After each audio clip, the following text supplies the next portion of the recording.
இது அடுக்குமா? யாரதே? அண்ணியா? வாங்க வாங்க. என்னது அண்ணியா? ஆமா, எங்க பெரிய மாமாவோட சித்தப்பாவோட சம்பந்திக்கு எங்க பொண்ணு கொடுத்துருக்கோம் சீமையில. பொண்ணு யாரு? உங்க சித்தப்பாவுக்கு ஒண்ணு விட்ட அண்ணனோட அண்ணியோட மச்சானோட சம்பந்தியோட குழந்தையாளோட குழந்தையால கிளை வேற வேற இருந்தாலும் வேற ஒண்ணுதானே, அத அப்படி கூப்பிட்டேன். அடியா அத்தி, உங்க உறவு முறையை சொல்லாதீங்க, என் தலையே சுத்துது. அது சரி, எப்ப கூப்பிட்டாலும் தலைக்கு மேல வேலை இருக்குன்னு பிச்சுக்குன்னு போவீங்க. இன்னைக்கு நான் வெள்ளன வந்து நிக்கிறியே. உங்க பையன் முனியாண்டிய கொஞ்சம் கண்டிச்சு வைங்கன்னு சொல்லிட்டு பார்த்தா வந்தேன். அவன் என்ன அப்படி தப்பு செஞ்சுவிட்டேன்? இது பாருங்க, நாங்க ஏழை பாளைங்கதான், இருந்தாலும் எங்களுக்கும் கௌரவம்னு ஒண்ணு இருக்கு. ஏதோ உங்களுக்கு ஒத்தாசையா இருக்கட்டுமே என் பொண்ணு இங்க அனுப்பி வச்சா, உங்க பையன் என் பொண்ணு உட்கார இடத்துல தட்டுச்சாமே. சிரிப்பு என்ன சிரிப்பு? அவ அப்பா புத்தி அப்படியே இருக்கு. அது எங்க பரம்பரை பழக்கம். அவ பாட்டம் தட்டாரு, பாட்டி கட்டிட்டாரு, என் புருஷன் தட்டாரு, என்ன கட்டிட்டாரு, என் பையன் தட்டி இருக்கா, உன் பொண்ணை கட்டிக்குவான். அது சரி, எல்லாரும் மேல கொட்டி தான் தாலி கட்டுவாங்க. உங்க பரம்பரை என்ன எங்கெங்கே தட்டி தாலி கட்டுது? இது பாருங்க, பருப்பு நெருப்பும் பதமா இருந்தா தான் சாம்பார். நெருப்பு வரப்பா இருந்தா பருப்பு அடி பிடிச்சிடும். அடி பிடிக்கிறதுக்கு முன்னாடி ஆக வேண்டியதை பாருங்க. பாக்கலாம் பாக்கலாம். இவ்வளவு சொல்றியே, நீ அடிச்சத கண்ணால பாத்தியா? நான் எங்க பார்த்தேன்? இந்த கிறுக்கு பையன் தான் சொன்னா. அவ்வளவுதானே, எல்லாம் நல்லபடியா தான் நடக்கும். நீ பேசாம போ. ஏதோ நீங்க சொல்றீங்களே, நீ இப்ப சொல்ல இடுப்புல அடிச்சான பெருசா. ஏங்க இங்க அங்கம்மா வீடு எங்கங்க? அடே, எங்க அத்தை வீடுதான், வாங்க நான் காட்டுறேன். அத்தை, நம்ம விலாசம் தேடிட்டு இருக்காரு இவரு. மூட்டை எங்க இருந்து வந்திருக்கு? உப்பார்பேட்ல இருந்து வரமா. மூட்டை இறக்கி வச்சுட்டு 30 ரூபா வாங்கிட்டு போக சொன்னாங்க. என் மகதான் அனுப்பிச்சு வச்சிருக்கா. போய் சம்பந்திட்டா, நான் கேட்டேன் 30 ரூபா வாங்கிட்டு வா. அட ஏன்டா நிக்கிற? மூட்டை இறக்கி வச்சு தரேன்டா. மெதுவா பாத்து இருக்குங்க. ஏமா, நம்ம வீட்டுக்கு வந்த மூட்டைக்கு அவங்க வீட்டுல நம்ம பணம் கேட்டாங்க. என் மகன் மாம்பழமோ பலாப்பழமோ கொடுத்து அனுப்பிச்சிருப்பா. எல்லாத்தையும் நாமளே வத்தங்க போறோம். மிச்சம் மீதி இருந்தா அவங்களுக்கு தானே கொடுக்க போறோம். நீ கொடுத்து கிழிச்சா வரங்க தெரியாது.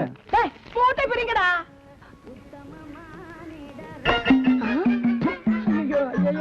கோயில் கால மாதிரி கும்மன் இருப்பீங்களே, வெட்டி முடிச்ச மாதிரி மூட்டைக்குள்ள இருக்கீங்களே.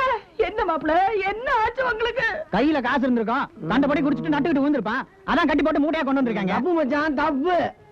கையில காசு இல்ல, நிறைய குடிச்சிட்டு கட்டி கொண்டாந்து போட்டாங்க. பாத்தியா பாத்தியா? அவன ஒரு வேட்டி தட்டது கூட லாய்க்கு இல்லாத குடிக்கார பையலுக்கு என் தங்கச்சி கொடுத்து குடும்பத்தையே குடிச்ச விளையாட்டிய. ஒரு 10 பைசா சம்பாதி துப்பு இருக்கா?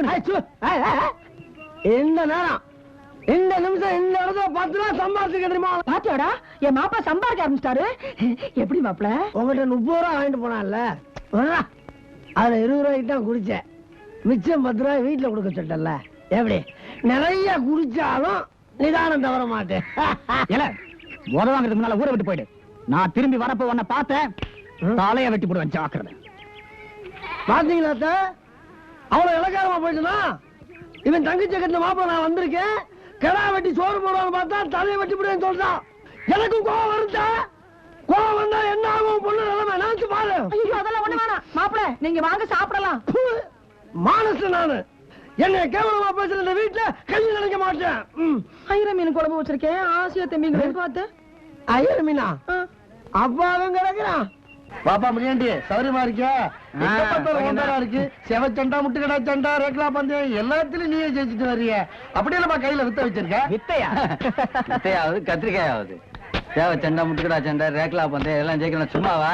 இதுக்கெல்லாம் ஜெயிக்கிறதுக்கு என்ன எவ்வளவு பயிற்சி கொடுத்துருப்பாரு? சும்மா ஜெயிச்சிருமானே, எல்லாம் உழைப்பு தான். உழைக்கிற உழைப்பு அப்படி வேற பெருசா உழைச்சிட்டு ஒட்டச்சி பொங்க வச்சு ஜெயிக்கணும்னு வேண்டிக்கிறா. அந்த தயவுல நீ ஜெயிச்சுக்கிட்டு வர, இதுல பெருமை என்னடா வேண்டி கிடக்கு? பெருமை நாய. இவன் உழைப்ப பத்தி பேசிட்டு இருந்தா, முதலாளிக்கு அப்படி வேற உழைச்சன்னு கேட்ட உனக்கு என்ன கோவம் வருது? இந்த பொட்டச்சி மாதிரி ஜாட பேசுறதுலாம் வேண்டாம். எதுவா இருந்தாலும் ஆம்பளை மாதிரி நேர்ல பேசுறேன். ஆமாடா, உன்னை பத்தி நான் சொன்ன என்ன பண்ணுவேன்? என்ன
ஆயி போச்சா விழப்ப அருவாள இவ்வளவு ரோஷம் வருது உனக்கு உன்னைய கட்டிக்குவேன் ஊரெல்லாம் சுத்தி சொல்லிக்கிட்டு திரியறாள ஒருத்தி அவ இப்பவும் வர சேவல் சண்டையில நீதான் ஜெயிக்கணுங்கிறதுக்காக உங்க ஊர் முனீஸ்வரன் கோயில்ல இப்ப பொங்க வைக்கிறாள இல்லையா போய் பாருடா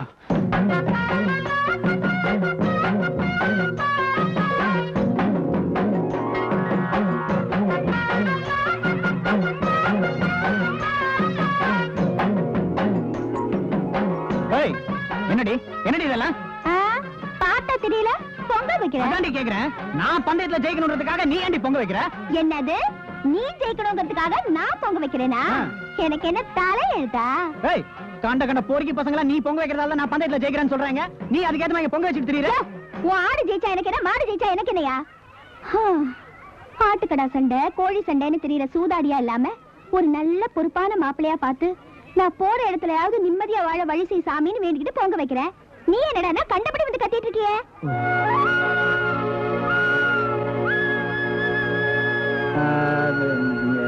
கேட்டுட்டீங்களாடா வேற ஏதோ நல்ல மாப்பிள்ள வேணும்ன்றதுக்காக தான் பொங்க வைக்கிறாளாம் டேய் புறவை பாளையத்துல நடக்க போற பந்தயத்துல நான் தான் ஜெயிக்கிறேன் அப்புறம் அதுக்கு இதுக்கு ஏதாவது சம்பந்தப்படுத்தி பேசுனீங்க மோன குடல உருவி மாலையா போடுறேன் போடா போங்கடா போடா அண்ணன் சொல்றல போங்கடா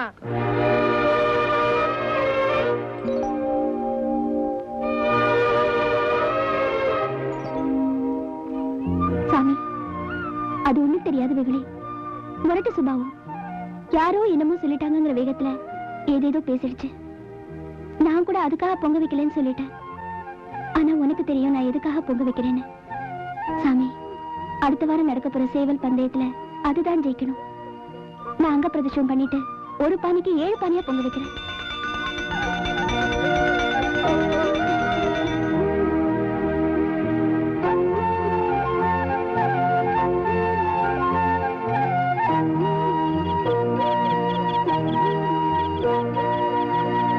என்ன இவன் ஏன் இப்படி தெரியல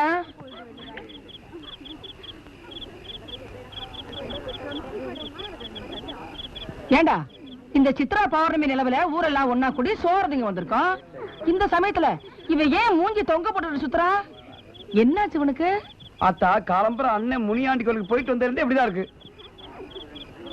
நானும் என்னன்னு கேட்டு பாக்குறேன் ஒண்ணும் சொல்ல மாட்டேனுது நீதான் கேளாத்தா ஏண்டா என்னாச்சு உனக்கு என்ன கோட்டை இடிஞ்சு போச்சா கொடிமரம் சாஞ்சு போச்சா என்ன ராசா சொல்லு நீ சின்ன பிள்ளையா இருக்கும்போது மடியில படுக்க சொன்னா கூட துள்ளி குதிச்சு ஓடுவ இப்ப விக்கி விலவலத்து போய் வந்து படுக்கிறியே விவரம் என்னடா ஆத்தா எனக்கு மனசே சரியில்லை ஆத்தா ஒரு பாட்டு ஒண்ணு பாட பாட்டா டேய் நீ சின்ன பிள்ளையா இருக்கும்போது நான் பாட்டு பாடினாதான் நீ தூங்குவ நீ மட்டும் இல்லடா உங்க அப்பா கூட அப்படித்தான் நான் பாடினாதான் அப்ப தூங்குவாரு கிங் கிங் கிங் ஏம்பர்த்தா கிங் கிங் கிங் கருத்த குதிரையிலே கைலாசம் பொணிகளோ ஐயா ராசாவே கிங் கிங் கிங் ஏ ராசா கிங் கிங் கிங் ஏம்பர்த்தா கிங் கிங் கிங் செவத்த குதிரையிலே செவலோகம் பொணிகளோ கிங் கிங் கிங் ஏ ராசா கிங் கிங் சும்மா இருங்கடா ஏன் ஆத்தா தூக்கம் வரதுக்கு பாட்டு பாட சொன்னா துக்கம் வரதுக்கு பாட்டு பாடுற